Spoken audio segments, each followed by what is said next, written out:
누구나 자신의 내적 가치에 대한 열망을 가지고 있습니다.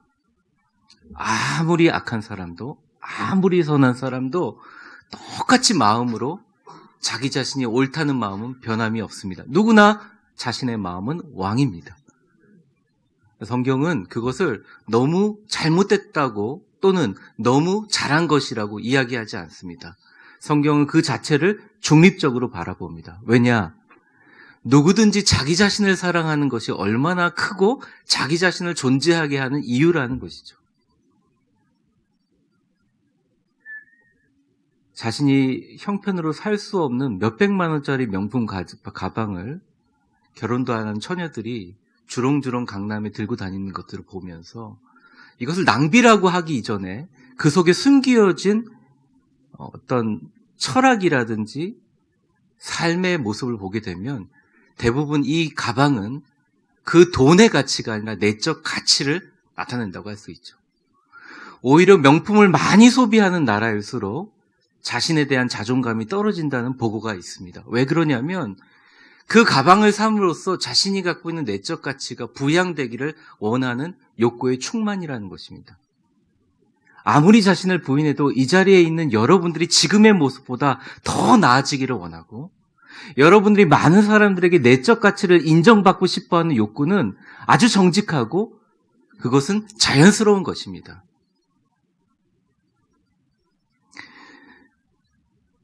제가 지난 한 주간 동안 행복에 대한 책들을 읽으면서 오래전에 읽었던 영어 원서를 하나 꺼냈는데요. 그게 The Principles of Happiness라는 책이었는데 그 책을 한번 보기 시작했어요. 한 500페이지 정도 된 책인데 쭉 읽으면서 제가 그 책의 결론을 한 문장으로 바꾸면 인간은 행복하기 위해서 산다. 그런데 행복하기 위한 인간의 가장 큰 조건은 뭐냐? 인간 모두 다 원하는 것. 바로 자신의 가치가 인정받고 나의 살아가는 순간 죽을 때까지 나의 가치가 계속적으로 고양되고 발전되기를 원한다라는 것입니다. 가난하든 부하든 긍정적이든 부정적이든 우리의 성향과는 아무 상관이 없어요. 여러분들은 모두 다 그걸 원하십니다. 그리고 성경은 그것을 죄라고 이야기하지 않습니다. 오히려 성경은 우리에게 바른 방법으로 자기 자신을 사랑하라고 이야기해요. 자기 자신을 사랑하는 것이, 자기 자신을 진짜로 바르게 사랑하는 것이 정말 하나님이 원하시는 것이다. 성경은 알고 있었어요. 이 세상에 어떤 큰 사랑보다 자기 자신을 사랑하는 사랑보다 큰 사랑이 없다는 것을 알고 있었습니다. 예수님을 시험하기 위해서 율법 교사가 이야기합니다. 예수님께. 예수님, 당신은 똑똑한 선생님이시니까 율법을 두 가지로 정리해 주십시오. 율법에서 뭐라고 얘기했습니까? 어떻게 하면 영생을 받겠습니까? 당신 자꾸 영생 얘기하시는데 아주 훌륭한 랍비시요. 영생이 뭡니까? 그때 예수님이 아주 재밌는 발언을 하시더라고요. 예수님이 꼭 그렇게 논쟁이나 하시는 말씀. 그럼 네가 어떻게 생각하는지 얘기해봐라. 그러니까 줄줄줄 이야기합니다. 청산유처처럼 그 얘기한 게 누가복음 10장 27절이에요. 여러분 화면만 한번 보세요. 내 마음을 다하고 목숨을 다하고 힘을 다하고 뜻을 다하여 너희 하나님을 사랑하고 내 이웃을 뭐와 같이요? 내 자신같이 사랑하라 하였나이다. 율법 교사에게 예수님이 얘기합니다. 네가 참 옳도다. 네가 제대로 얘기했도다. 네가 제대로 알고 있도다. 여러분, 아내를 정말 사랑하는 남편이 되고 싶으면 내가 직장에 돌아와서 피곤한 만큼 아내도 피곤하다고 내 자신을 사랑해서 소파에 몸을 던지는 것처럼 아내도 한 번쯤은 설거지통을 놓고 소파에 들어 누울 수 있도록 내 자신을 사랑하는 것처럼 배려해 주는 것, 최고의 사랑이라고 할 수 있어요. 여러분이 누구에게 잘해주고 싶죠? 자기 자신을 사랑하고 잘해주고 싶은 만큼 하세요. 최고의 사랑입니다. 율법의 완성은 하나님을 사랑하고 내 자신을 사랑하는 것만큼 사랑하는 거예요. 그런데 여러분 여기서 중요한 것이 있습니다. 하나님이 우리 자신을 사랑하고 우리 자신을 귀하게 쓰임받기를 원하시는 하나님의 특별한 이유가 있어요. 사실은 신비예요. 하나님은 이 땅의 모든 기후의 변화를 좌우하시고요. 이 땅의 모든 산란만상들을 만드시고 물질의 주인이시기도 합니다. 사람들의 생명과 목숨을 주관하십니다. 그런데 사실 사람들은 너무나 약해요. 너무나 부족해요. 그런데 하나님이 일을 하실 때 꼭 사람을 통해서 일하시고 존귀하신 사람을 써서 하나님의 역사를 하게 하시고 안 되면 훈련을 시키세요. 왜 그럴까요? 어떻게 보면 하나님께서 우리 자신을 향해서 바라는 것은 우리가 열심히 하나님께 봉사하고 열심히 하나님께 모든 것을 소비하면서 헌신하는 것만큼 하나님이 우리를 바라는 것은 뭐냐면 우리가 날마다 삶 속에서 행복하고 기쁘고 감사할 뿐만 아니라 내 자신에 대한 가치에 대한 고양, 내 자신에 대한 자존감에 대한 깊은 성찰로 기쁘고 행복하며 내 삶이 얼마나 가치 있고 내가 얼마나 존귀한 사람인지 깨닫기를 하나님은 더 원하실 거예요. 왜냐? 그런 사람을 통해서 사람들을 살리는 일을 사용하시거든요. 옆 사람 한번 축복해 보겠습니다. 자신을 귀하게 여기시고 존귀하게 사용하십시오. 그러니까 우리가 가장 자신을 사랑하는 방법은 나는 귀한 사람이라고 생각하고 나의 말, 행동, 나의 생각, 나의 꿈, 나의 비전조차도 스케일을 넓히는 거예요. 여러분이 지금 바라보는 이 교회, 여러분이 살고 있는 예를 들어 구리 지역, 여러분이 지금까지 경험했던 인생의 경험을 벗어나 하나님의 거룩하신 성경의 말씀에 쓰여진 어쩌면 나에게 파격적인 말씀이라도 이 말씀이 나에게 일어날 수 있다고 여러분의 나이랑 상관없이 꿈을 꾸는 것입니다. 왜 그러냐? 그게 진짜 여러분들을 사랑하는 방법들이에요. 여러분의 가치를 올리기 위해서는 주님은 말씀하십니다. 여러분 자체를 귀하게 여기시고 여러분들을 소중하게 다루시고 아름답게 사용하라는 거죠. 존귀한 그릇에 보물이 담기는 것처럼 말입니다. 빌립보서 2장 29절에 보면 바울이 당부를 합니다. 성도들에게 이렇게 얘기합니다. 같이 읽어볼까요? 시작. 이러므로 너희가 주 안에서 모든 기쁨으로 그를 또 이와 같은 존귀, 남을 귀하게 여기고 남을 대해줄 수 있는 것은 하나님이 주신 축복의 자존감이 충만해졌을 때 가능하다는 것이죠. 그런데 성경에서는 이것만으로 부족하다고 오늘 본문을 통해서 두 번째 방법을 제시합니다. 자신을 존귀하게 여기고 자신의 가치를 부양할 수 있는 성경에 말하는 두 번째의 방법은 오늘 본문을 통해서 쭉 나와 있어요. 이 두 번째 방법이 뭐냐? 나의 내적 가치를 크게 발전시키는 방법은 뭐냐? 바로 내 힘이 아니라 하나님의 권능의 손에 붙들리는 것입니다. 하나님의 권능의 손에 붙들리는 건데요. 본문에 하나님의 권능의 손에 붙들려서 거듭난 사람의 한 예시가 보여주는데 엘리사, 그의 제자인 엘리사를 보여줍니다. 그의 이름은 엘리사죠. 오늘 메시지를 통해서 하나님의 권능의 손에 붙들리는 하나님의 영광을 위해서 쓰여지는 축복의 사람들이 이 자리에 많이 나오기를 주의 이름으로 축원합니다. 축원합니다. 그런데 성경의 모세서부터 모두 다 하나님의 권능의 손에 붙들리는 프로세스가 있어요. 그거는 거의 변하지 않아요. 그런데 제가 오늘 엘리사를 통해서 이야기는 하지만 거의 변하지 않아요. 근데 여러분은 이 원칙이 오늘 들은 걸로 그렇구나가 아니라 여러분 삶 속에 이렇게 일어날 것을 기대하는 오늘 하루가 되었으면 좋겠습니다. 중요한 원칙이 두 가지가 있는데 첫 번째는 뭐냐면 직관이고 두 번째는 소환이라는 원칙이 있어요. 직관은 뭐냐면 우리가 직관적으로 생각한다는 그런 직관이 아니라 우리가 직접 관람한다 할 때의 직관입니다. 하나님의 영광을 직접 보게 되는 거예요. 오늘 본문의 시작에 배경이 있습니다. 엘리사라는 선지자가 있는데 여러분들 성경 본문에 엘리사의 선지자의 성격이 좀 드러나요. 엘리사는 굉장히 보면 극성스러운 사람이었던 것 같습니다. 2장 6절 보겠습니다. 엘리야가 또 엘리사에게 이르되 청하건대 너는 여기 머물라. 여호와께서 나를 요단으로 보내시느니라. 왜 이랬을까요? 엘리야가 지금 불병거 타고 승천하려고 해요.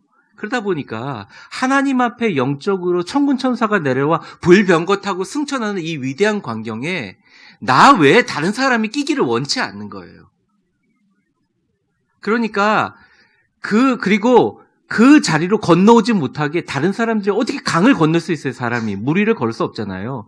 그러니까 그 요단강을 건너서 하나님이 나를 부르신다. 자꾸 많은 생도들 가운데 엘리사만 찹쌀떡처럼 딱 붙어 있으니까 떨어뜨려 놓으려고 이렇게 얘기합니다. 요단으로 보내시는구나 하니 그가 이르되, 여호와께서부터 한번 같이 읽어볼까요? 이게 엘리사가 엘리야에게 한 말입니다. 시작. 여호와께서 당신의 영혼이 살아있음을 두고 맹세하노니 내가 당신을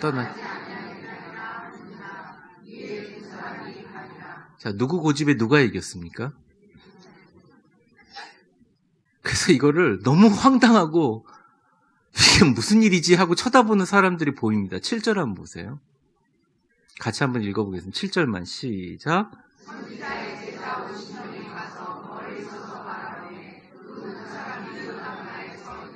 성경에 정확한 위치는 나오지 않아요. 이 사람들로부터 떠나서 요단강까지 걸어가는데 원래 혼자 가야 되는데 옆에 누가 찹쌀떡처럼 붙어 있어요? 엘리사가 딱 붙어 있어요. 내가 당신의 영혼을 두고도 내가 맹세하는데 절대 안 떠난다. 나 죽이려면 죽여라. 그러니까 떠나지 않는다. 탁 붙잡고 있는 거예요. 제가 너무 힘드네요. 이렇게 하니까. 진짜 꽉 붙잡고 있는 거예요. 꽉 붙잡고 있는 거예요. 근데 제가 여기서 느낀 게 하나 있어요. 우리 교회 점잖으신 분들 많죠. 저는 우리 교회가 참 점잖은 교회라고 생각합니다. 품격 있는 교회라고 생각합니다. 맞습니다. 다른 건 다 양보하고 품격 있을 수 있어요. 하나님이 나에게 주실 복이 있다고 생각하는 곳에는 물러서지 마세요. 한번 저를 따라해 보겠습니다. 다른 것은 다 양보할 수 있어도 하나님이 내게 주시는 복은 절대 양보하면 안 된다. 축복과 기적을 누리는 첫 번째 기초는 뭐냐면 그 사람의 인격이 아니에요. 집착이에요. 한 번 기도하고 포기해버리는 게 아니에요. 끝까지 붙드는 겁니다. 하나님 나를 건강하게 해주신다고 하셨죠? 건강 주시지 않으면 내 생명과 영혼을 걸고 이야기합니다. 절대 내가 주님 이 기도 멈추지 않겠습니다. 악착같이 붙드는 거예요. 악착같이. 기적의 시작은 복에 대한 집요함과 욕심이에요. 좀 과한 욕심이죠. 그래서 칼바르트가 이렇게 얘기합니다. 욕심이 없으면 축복도 없고 집요함이 없으면 기적도 일어나지 않는다. 성경상에 있는 모든 위인들이 그러합니다. 근데 이 엘리사가 엘리야를 그렇게 따라온 이유가 있어요. 그리고 이러한 일들을 통해서 그렇게 달라붙었던 이유들이 나오기 시작합니다. 8절을 한번 보십시오. 8절과 9절을 이어서 읽겠습니다. 8절 같이 한번 읽어보겠습니다. 시작. 엘리야가 겉옷을 가지고 말아 물을 치매 물이 이리저리 갈라지고 두 사람이, 그러니까 요단강을 건너는 역사가 일어났잖아요. 기적이 일어났잖아요. 그리고 건너가서 9절 한번 보여주세요. 얘를 데리고 오긴 데려왔는데 엘리야가 묻습니다. 제가 읽어볼게요. 엘리야가 엘리사에게 이르되 나를 내게서 데려감을 당하기 전에 내가 내게 어떻게 할지를 구하라. What do you want? What do you really want? 네가 진짜 원하는 게 뭐야? 하고 물어봅니다.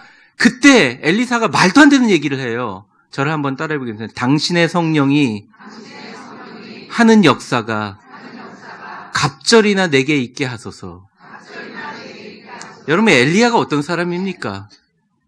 600명이 넘는 이방 선지자들하고 갈멜산에서 1대 680이 붙어가지고 이긴 사람 아니에요. 엘리야가 어떤 사람입니까? 하나님께서 죽지 않고 살아서 하늘로 불병거 타고 올려 보낼 사람 아니에요. 근데 그 사람이 갖고 있는 성령을 갑절을 달라? 제자인데? 여러분, 크게 구하시기 바랍니다. 작게 구하면 하나님을 존중하는 게 아니에요. 오히려 여러분이 상상할 수 없는 큰 것을 구해야 전능하시고 위대하신 하나님은 나를 존중한다고 생각합니다. 인간적인 방법과 생각과 우리의 짧은 지식으로 하나님을 판단하지만 하나님은 우리의 판단 위에 있지 않습니다. 내가 안 되는 거지 하나님이 안 되는 게 아니에요. 성경상의 모든 위인들과 하나님의 거룩하고 전능한 손으로 자신을 귀하고 존귀하게 내적 가치가 발전되며 하나님의 영광을 위해서 일했던 모든 사람들은 동일한 점이 있어요. 크게 구했다는 것입니다. 시편 81편 10절 말씀 같이 한번 읽어보겠습니다. 시편 81편 10절 말씀 시작. 나는 너를 애굽에서 인도하여 낸 여호와 내 하나님이니 내 입을 크게 열라 내가 채우리라. 아멘. 여러분 입을 크게 여십시오. 하나님께서 채워주실 줄 믿습니다. 옆 사람 한번 축복해 보겠습니다. 당신의 입을 크게 열면 하나님께서 꽉 채워주실 것입니다. 이것은 제가 웅변을 하거나 여러분들에게 설득하기 위한 말이 아니에요. 하나님 말씀이에요. 굳이 다른 곳에서 예화를 할 필요가 없어요. 인생은 목 위에서부터 여기 사이에 다 결정되는 겁니다. 내가 세상을 어떻게 바라보는지, 내가 어떻게 꿈을 꾸는지, 내가 하나님 앞에 어떤 모습으로 서 있는지가 모두 다 결정되는 거예요. 큰 꿈을 품으시기 바랍니다. 교회 이름도 위대하게 지었잖아요. 네. 교회가 뭐 전 세계에서 제일 안 커져도 되니까 여러분들 자신이 하나님 앞에 정말 커지시기를 주의 이름으로 축원합니다. 그런데 여기서 중요한 게 있어요. 마음만으로 잘 안 된다는 거예요. 여러분 그런 마음들은 많이 가지셨죠. 그런 마음으로는 잘 안 돼요.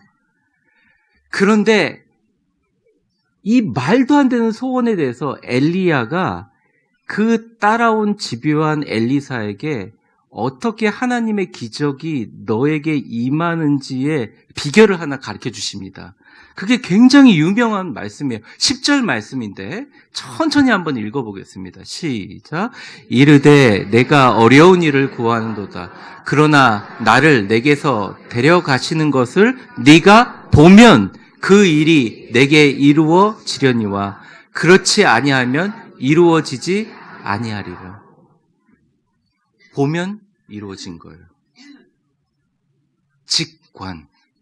하나님의 역사를 보면 이루어진 거예요. 단순히 보는 게 아니라 내 삶에 조그맣게 하나님이 일하시는 것을 보게 되면 그것이 우리로 하여금 승리의 감정을 일으키게 된다는 것입니다. 많은 사람들이 왜 3일 만에 자신이 했던 새해 결심을 포기하느냐? 왜 많은 사람들이 의지력이 강한 사람도 한 달 동안 기도하다가 포기해버리느냐? 이유가 있어요. 수많은 무력감과 실패를 경험하고 있기 때문입니다. 나는 하나님의 음성이 들릴 때까지 철회하면서 기도할 거예요. 3일 철회했는데 아무 음성이 안 들려요? 그만두지. 그러면 이제 학습이 되는 거예요. 아, 난 3일 정도 하는 사람이구나. 그리고 나중에 했는데 4일 정도 하다 보면 그래 3일 했으니까 4일 하면 이러다가 평생 걸리겠네. 그런데 자기가 학습된 무력감이 있다는 거예요. 모든 우리가 인생에 마음은 가지고 있고 좋은 것은 알지만 하지 못하는 모든 것에는 우리가 갖고 있는 계속적인 학습된 무력감이 있다는 거예요. 청년들도 마찬가지예요. 중고등학생들도 마찬가지예요. 취업을 준비하는 사람도 마찬가지예요. 자기가 한번 실패해보면 그 실패가 자기의 학습되어서 그 학습이 반복되면서 스스로 포기하게 버리는 것입니다. 근데 그걸 이길 수 있는 방법은 딱 한 가지예요. 큰 목표를 세우되 그 목표를 잘게 잘라서 매일매일 그것들을 경험하면서 승리감을 경험하는 것입니다. 10kg를 빼려고 하지 말고 100g부터 빼려고 매일매일 저울 때 올라가야 된다는 거예요. 이런 것만 웃으시네요. 제가 예화는 잘 안 쓰려고 그러는데 50억을 벌 생각을 하지 말고 내 통장에 500만 원이 들어오는 기적이 생길 때마다 내가 자신의 하나님께서 나를 역사하시는구나 재확인하는 작은 성공을 통해서 생기는 거예요. 처음에는 옷자락을 벗어가지고 요단강을 걸르는 기적을 봤죠. 그러면서 엘리야가 얘기합니다. 잘 들어. 네가 지금 원하는 건 굉장히 어려운 일이야. 나의 2배의 영감을 달라고? 안 돼. 하지만 네가 볼병것하고 주님의 선지자가 하늘에 올라가는 것을 보게 되면 될 거다. 자, 어떤 마음으로 엘리야가 올라가는 것을 봤을까요? 정말 간절한 마음으로 올라가는 것을 보게 해달라고 기도하지 않았을까요? 여러분, 여러분의 내적 가치를 올리는 방법은 단 한 가지입니다. 지금 절망이 있고 어려움이 있고 슬픔이 있지요. 하나님 나에게 작은 승리를 주시옵소서 기도해야 돼요. 그 사람이 변화되기를 위해서 기도하는 큰 기도 제목에 어떤 부분이 변화되고 어떤 부분이 나아지고, 예를 들어서 내 몸에 큰 병이 나아지기를 원하는 어떤 현상이 일어나고 어떻게 변화되고, 주여 날마다 주님 하셨지요, 재확인하는 놀라운 역사가 일어나기를 주의 이름으로 축원합니다. 성경에서는요, 작은 기적이 하나님의 영광으로 이끌어진다는 거죠. 성경의 말씀이 백문의 불여일견, 정말 성경적인 말씀이에요. 여러분, 기드온이라는 사람이 굉장한 유명한 믿음의 용사잖아요. 기드온처럼 믿음을 가진, 기드온이 믿음이 있었던 사람입니까? 처음부터 아니에요. 기드온이 진짜 말도 안 되는 일을 했거든요. 몇십만 명이 몰려왔는데 그 중에 2만 명 뽑고 2만 명 중에서 물을 이상한 방법으로 마시는 300명만 뽑았잖아요. 이 말이 돼요? 하나님께서 말씀하신 명령대로만 하잖아요. 이런 믿음이 어떻게 가능하냐고요. 이 믿음은 기드온의 믿음이 아니었어요. 기드온의 믿음은 굉장히 안 좋은 믿음이에요. 자기는 부족하고 연약하고 아무것도 아니라는 생각을 늘 가졌어요. 그런데 기드온이 어떻게 하나님을 시험했느냐. 주님, 저는 도저히 주님이 저를 쓰신다는 걸 믿지 못하겠어요. 저는 너무 작은 자입니다. 저는 지금 양이나 돌보고 소나 돌보는 나 그냥 목동입니다. 저는 아무것도 못합니다. 그런데 하나님, 제가 이것만 보여주시면 내가 하나님 전능하신 줄 믿겠습니다 하면서 했던 행동이 뭐냐면, 양털에 이렇게 이슬이 내리고 땅바닥이 마르거나, 아니면 양털이 확 말라버리거든 땅바닥에 이슬이 젖거나, 두 가지를 나에게 보여주십시오. 그럼 제가 얘기한 대로 되면 믿겠습니다. 그리고 그걸 작은 걸 보여주니까 기도는 믿었어요. 이건 하나님이 나를 함께 하신다. 여러분에게 그런 작은 기적이 일어나기를 주의 이름으로 축원합니다. 우리 위대한 교회 필요한 것 같아요, 요즘에. 우리 교인들이 이 교회 생기면서 큰 기적을 봤는데, 이제는 여러분들의 삶 속에서 작은 기적이 나오기를 기도해야 될 것 같아요. 될 수 있습니다. 11절에 보면요, 불수레와 불말과 회오리 바람과 하늘로 올라가는 것을 봐요. 그 권능과 기적을 통해서 엘리사가 각성하게 됩니다. 제가 이게 중학교 2학년 키인데요, 많은 분들이 제가 엄청나게 작은 줄 알고, 목사님 되게 키가 작으시다 그러는데 사실 제 74거든요. 의심이 되시는 분은 제 옆에 한번 서보세요, 오늘 예배 끝나고. 그런데 중학교 2학년 때 이 띵티를 넘는데 많은 애들이 7단 8단밖에 못 넘는 거예요. 그러다가 어떤 친구가 9단을 탁 넘었어요. 근데 10단에 다 걸려서 서 있는 거예요.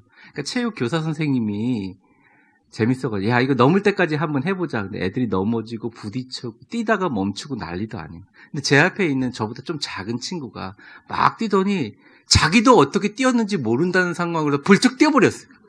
근데 그 다음에 저잖아요. 저도 가다가 벌쩍 뛰어버렸어요.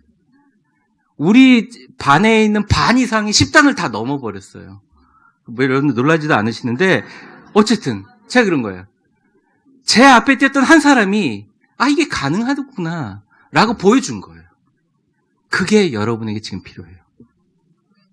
그걸 구하세요. 그걸 구하는데 집요하게 붙들고 승부를 거세요, 하나님께. 기도가 필요하다면 기도를 하세요. 봉사가 필요하면 봉사를 하세요. 아니면 밤을 새워야 된다면 금식을 한다면 하세요. 그걸 한번 극복하고 나면 알 거예요. 하나님이 나에게 역사한다는 걸 알 것입니다. 여러분의 내적 가치를 올리게 하는 하나님의 위대한 권능의 손은 바로 작은 기적으로부터 시작되고, 그것을 보고 직관하는 것부터 시작되는 거예요. 그러므로 여러분보다 낫거나 귀하고 복된 사람들 만나는 것들을, 시간과 에너지와 돈을 아끼지 마세요. 정말 긍정의 사람들, 격려의 사람들, 감사와 소망의 메시지 사람, 주변에 된다고 격려하는 사람들, 그런 사람들을 옆에 두세요. 왜 그러냐? 그런 사람들을 둬야 하나님의 영광에 대한 직관을 빨리 경험하기 때문입니다. 엘리사는 똑똑했어요. 누구 옆에 붙어 있었어요? 엘리야 옆에 붙어 있어요. 여러분들 자녀 중에 청년들이 있다면, 그 사람들이 꿈꾸는 사람이 있다면, 돈이나 월급 받을 생각하지 말고 그 분야에서 우리나라의 최고로 뛰어나고 최고의 것을 가진 사람 옆에 청소해도 되니까, 물걸레질을 해도 되니까 그 사람 옆에서 뭘 생각하고 뭘 하고 말을 하고 행동을 하고 어떻게 하는지 보라고, 배우라고 하세요. 그거는 돈으로 살 수 없는 엄청난 기회입니다. 허락이 될지 안 될지 모른다. 최소한 노력을 하라는 거죠. 근데 그런 사람들보다 우리에게 주신 이 위대하신 하나님의 말씀, 전능하신 말씀만큼 더. 그러니까 이 말씀이요, 오늘 제가 얘기하는 스토리텔링이 되는 게 아니라 여러분의 스토리가 되기를 주의 이름으로 축원합니다. 엘리야의 하나님이 이 가운데 계십니다. 엘리야의 하나님이 여러분의 하나님인 줄 믿습니다. 옆 사람 한번 축복해 보겠습니다. 하나님께서 엘리사처럼 보여주셔서 당신도 기적의 사랑임을 깨닫게 해주시길 축복합니다. 두 번째입니다. 소환이에요. 소환. 이 소환은 하나님의 권능에 붙들리는 위대한 모든 경험에 예외 없이 적용되는 것입니다. 엘리사는 그 광경에 보면서 감동하는 것으로 머무르지 않습니다. 12절에 보면 갑자기 자기 옷을 찢기 시작합니다. 내 아버지여 이스라엘 병거와 마병이여 하더니 다시 보이지 아니하는지라. 올라가 버렸죠. 엘리사가 처음 했던 것은 자기 옷을 잡아 찢습니다.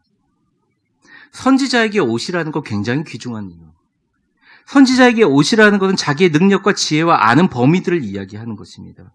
왜 찢었을까요? 벗고 다니려고? 몸짱이라서? 아니에요. 다른 옷을 입기 위한 거죠. 눈앞에 뭐가 있어요? 엘리야는 올라가고 요단강을 쳐가지고 갈라버렸던 엘리야가 벗어뒀던 옷. 그 옷을 입었던 사람이 갑절의 능력을 내가 올라가면 보여주겠다고 했던 약속의 하나님의 증거에 엘리야가 벗어둔 옷이 있잖아요. 그 옷을 입기 위해서 자신의 옷을 찢어버린 거예요. 여러분, 하나님의 말씀이 내 것이 되기 위해서 해야 될 가장 중요한 과정 가운데 하나는 내가 가지고 있는 옷을 찢어버리는 것입니다. 때로는 그것이 고통스럽고 아픕니다. 저도 많이 아프더라고요. 제가 내 뜻대로 되어달라는 내 자신의 계획들과 제 자녀에 대한 계획이라든지 제 미래에 대한 계획이라든지 제가 걸어가야 될 계획이라든지 이런 교회에 대한 생각이라든지 하나님께서 찢으실 때가 있어요. 아니, 내가 찢어버릴 때도 있어요. 왜냐하면 내가 지금 이 자리에 머물지 않고 하나님이 나에게 얘기하신 감사와 소망과 위대한 소망의 위대한 메시지로 나아가기 위해서 가장 중요한 것이 내 옷 위에 하나님의 옷을 입는 것이 아니라 그것을 버리고 하나님의 영광의 옷을 입는 것보다 더. 사실은 그 영광의 옷은 하나님의 말씀이라는 거예요. 하나님을 의지한다는 건 하나님의 말씀을 의지하는 거죠. 말씀을 귀하게 여기는 것을 이야기합니다. 그리고 요단강가에 옷을 한 손으로 들고 서 있습니다. 13절 말씀이죠.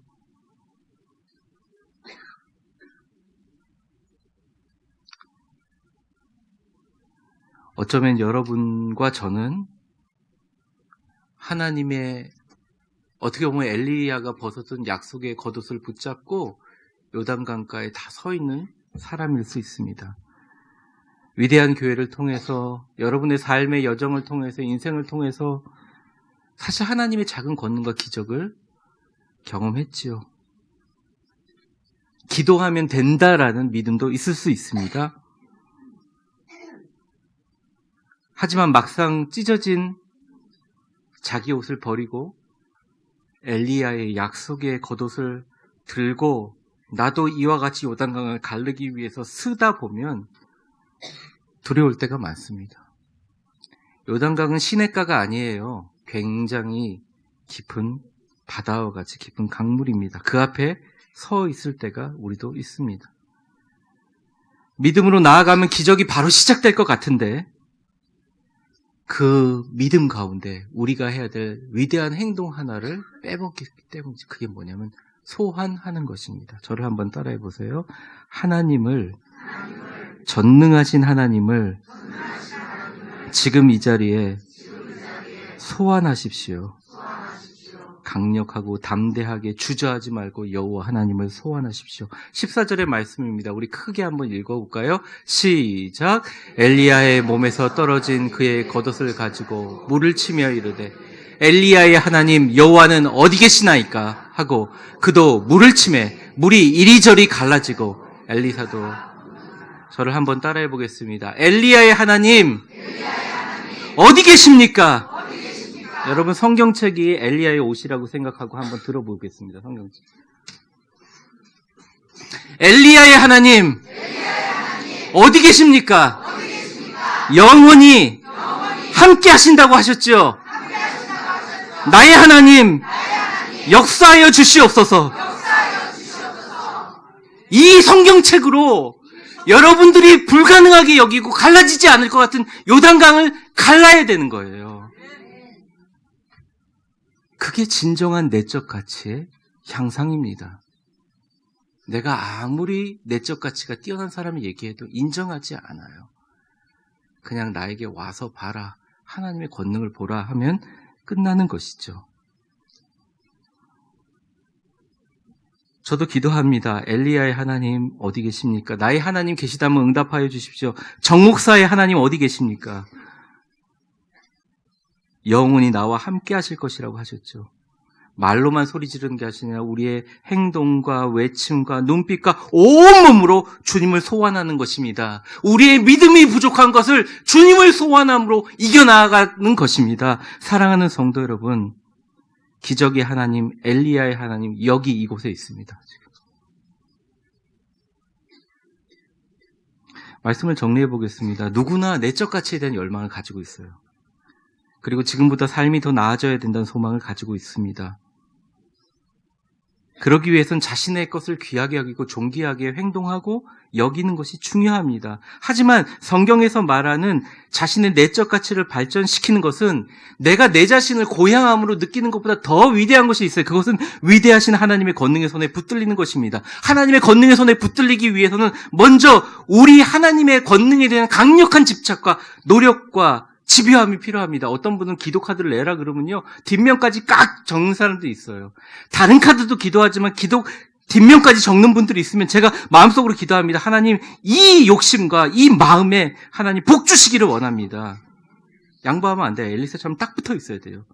그리고 이 작은 하나님의 기적들이 삶 속에서 나에게 계속 보여달라고 열심히 붙들고 사역을 다해서 기도해야 된다는 것입니다. 우리 청년들에서부터 모든 성도들이 마찬가지예요. 그러면 자각과 영적인 자신감을 얻게 됩니다. 영적인 자신감을 얻게 되면 그냥 여기 서 있지 않고 어딘가로 나아가게 되는데, 요단강이라는 불가능 믿음의 영역에 발을 담그면 동시에 나의 하나님을 강력하게 소환하는 것입니다. 이때 진정한 하나님의 권능의 손에 붙들린 내 삶의 기적을 체험하게 된다는 것이에요.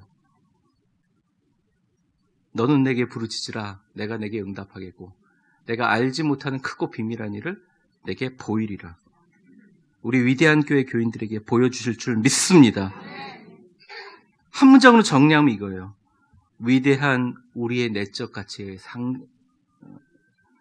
상승과 고향은 기적에 대한 열망과 집착으로 시작해서 하나님의 영광을 자주 목도함으로 굳건해지고, 기적의 현장에 물을 발을 딛고 나가면서 엘리야의 하나님, 나의 하나님, 위대하신 전능하신 하나님 어디 계시냐고 그분을 강력하게 소환하는데 이루어진다.